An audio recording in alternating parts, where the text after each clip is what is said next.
সহকর্মীবৃন্দ, আপনাদের কাছে আমার বিনীত অনুরোধ এবং আপনাদের মাধ্যমে আপনাদের অধীনস্থ বা যারা এখানে আসতে পারেনি তাদের প্রত্যেকটি নেতাকর্মীর কাছে আমার বিনীত অনুরোধ, আমাদের মধ্যে অনেকেই মনে করছেন আহারে সামনে তো নির্বাচনের ফাঁকা মাঠ, দয়া করে এই ভুলটা করবেন না, দয়া করে এই ভুলটা করবেন না। যারা ভাবছেন যে সামনে তো ফাঁকা, বিশ্বাস করুন সামনে একটি অসম্ভব শক্তিশালী অদৃশ্য দেওয়াল আপনার জন্য অপেক্ষা করছে, যেটি ভেদ করে যেতে খুব কষ্ট হবে। কাজে কেয়ারফুল, এখন থেকে সাবধান হতে হবে।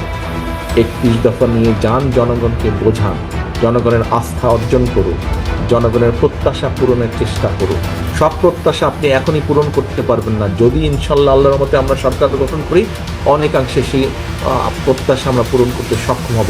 কিন্তু সেটির জন্য জনগণ যাতে আপনার আস্থা রাখে, জনগণ যাতে আপনার প্রতি ধৈর্য ধারণ করে, সেই জন্যই আপনাকে সেইভাবে ভূমিকা পালন করতে হবে।